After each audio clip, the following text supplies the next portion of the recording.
Hello everybody, welcome to this second part of the video on controlling.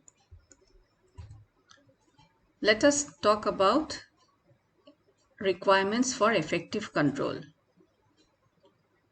We are trying to create a control system that will enable the management to take control measures.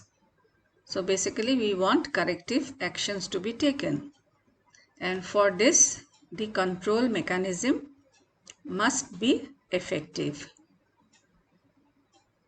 First, we need to tailor the control mechanism to plans and positions. This basically means that different people in the hierarchy need different kinds of information for controlling purpose.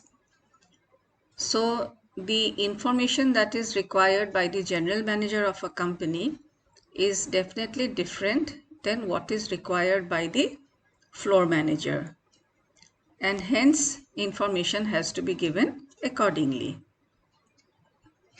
Second, we need to tailor control according to individual managers' needs. There are some managers who will be very happy with numbers and diagrams and pie charts, while on the other hand, it may put off some other manager. So the other manager may be more happy with a written report where there is more of text than numbers, and accordingly we should supply those reports. Third, that it must point up exceptions at critical points. In the earlier video, we had discussed about critical point standards, and we are saying that we need to have a mechanism that will point out any serious deviation from these critical points. The mechanism must be objective. We also talked in the earlier video that the standards must be verifiable, which means that they must be objective, they must be measurable. Yes, control mechanisms must be flexible, and I will talk a little more about that when I go in the next slides and I talk about the budgetary mechanism. Flexibility means that you should be able to adjust the system according to unexpected variations that may come up. Next point is that it must fit the organizational culture. There are offices, organizations which are into R&D kind of work, and in that kind of a situation you cannot have a rigid control mechanism. It is not going to work. But for a manufacturing unit or a processing unit, it is possible to have a rigid control system. Control systems must be economical. Remember, we talked of a feedback system, feed-forward system, and a real-time information and control system. We understand that real-time information and control system is expensive to set up, while feedback is the least expensive. So you must set up a system which is economical in your context. And setting up the system is not the end. The system will only tell you where the deviations are happening. Corrective measures must be ensured. So the system must lead to corrective actions. Let's talk of other control techniques. They could be budgetary or non-budgetary. So when we are talking of budgetary techniques, we are basically talking of designing a budget for the future, and then we will try to see whether the actual matches with the budgeted expenditures or not. In this way, we will have the control mechanism. So you can do budgeting for different aspects. The common one that we see when we use the word budget is the revenue and expense budget. You can also have time, space, material and product budget. You can have a capital expenditure budget. You can also have a cash budget. The budgets that we normally see are incremental in nature, which means that you take the last year's budget, add some percentage to it, and you have a projected budget for the next year. However, there is another one which is called the zero-based budgeting. Please understand that the first time a company makes a budget, it is actually a zero-based budget because you do not have any previous budget to fall back on. But in an ongoing company also, you can still do a zero-based budgeting. You can decide that next year we are not going to do incremental budgeting. We will prepare the budget from the scratch. And therefore, you will calculate costs afresh. You will avoid the tendency of looking at changes only. It will help managers to think through that what is actually going to happen. And yes, it is time consuming. But once you prepare a zero-based budget, then maybe for the next 3-4 years, you can do it on an incremental basis. That is not a problem. And then again, fall back on zero-based budgeting. Remember, I said that the control measures must be flexible, and I said it is in the context of budgeting. So what we can do is we can have a variable budget. This variable budget is the answer to inflexibility. We need a variable budget sometimes because our prediction of sales figures, they change. And when that sales figure changes, the other associated expenses will also change proportionately. So variable budget varies with the volume of output or sales, and it works best when the sales or output can be reasonably well forecasted. So you can have variations in that. You can have what is known as an alternative budget, or you can have what is known as a supplementary budget. So if you are doing alternative budget, it means that you will prepare 2-3 budgets depending on different levels of operation.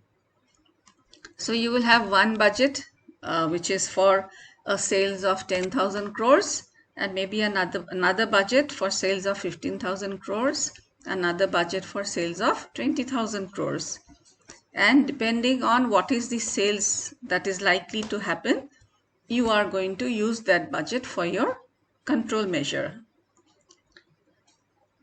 In a supplementary budget, what you do is that you prepare the regular one, and then you prepare for each month a separate one on the basis of the volume forecast.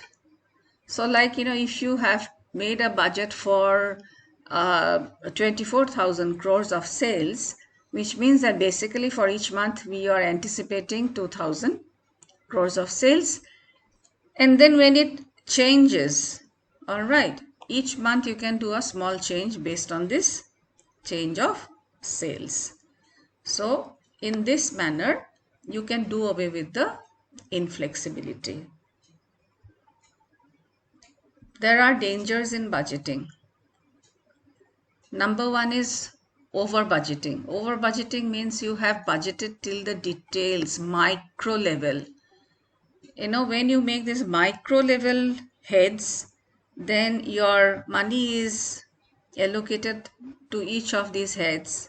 And God forbid in the future, if you find that one head actually needs more money than another one where you have allotted, you are going to be in trouble because you cannot change it then. So rather than that, keep it a little open. Do not go in for over budgeting. Second is overriding enterprise goals. We need to remember that enterprise goal is the major goal for us. It cannot be that financial goals, supersede the organizational goal. So don't focus only on that as per the finance available, this is what we should do. Rather, ask yourself that if this is the enterprise goal, how can we support the enterprise goal? Then the third point is hiding inefficiencies. Sometimes, smart managers, what they do, they are over smart. They will budget extra money. So if there is an expense which they know can be done with an amount of 20 lakhs, they will put in 25 lakhs. All right. And at the end of the year, when it is done in 24 lakhs, the management will say, oh, very good. You have been within the limits of 25 lakhs. So that is hiding inefficiencies. Causing inflexibility, yes, we have just discussed that if you over budget, it is going to be inflexible. And also we have discussed about that if budgets are inflexible, what are the ways to go about it? That is the variable budgets. So for budgetary control to be effective, we need top management support. There has to be participation among all the departments who are preparing the budget. Standards have to be set beforehand, and there has to be information flow. Let's move to non-budgetary control devices. We can use statistical data. If you have last 10 years sales data, you can do a trend analysis and you can make a projection and say that what is the likely sales next year. So that is going to be a standard then. Sometimes we prepare special reports on certain events that have happened. We try to understand if there was any deviation, especially negative deviation, and the reasons thereof, and the corrective measures that can be taken. Similarly, you can do an operational audit. Then you can have what is known as management by walking around.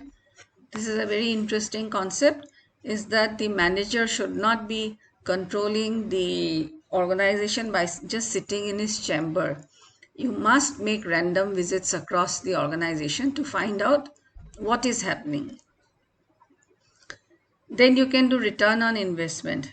So you use your financial statements, you find out how much of capital was invested, how much of return is coming in, and whether this return on investment is acceptable as per the industry norms.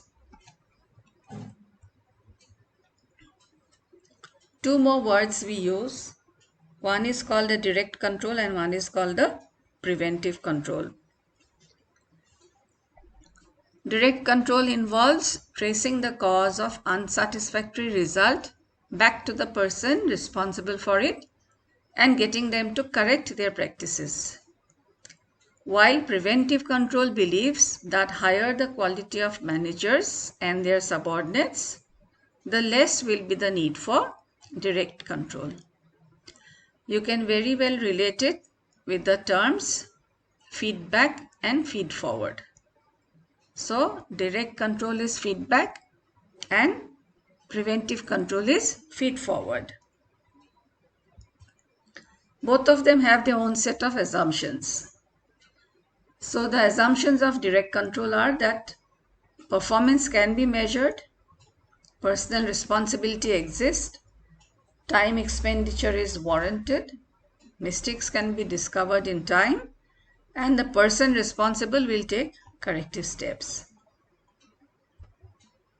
The assumptions of preventive control is that qualified managers can make minimum errors, and whatever we have learned in management fundamentals can be used to measure performance and also can be evaluated. And finally, the organization can do a self-audit every 3 or 5 years. It's basically an introspection of how they have been performing. So indirectly, it's a kind of a control measure. So this brings us to the end of this second video on controlling. Thank you very much.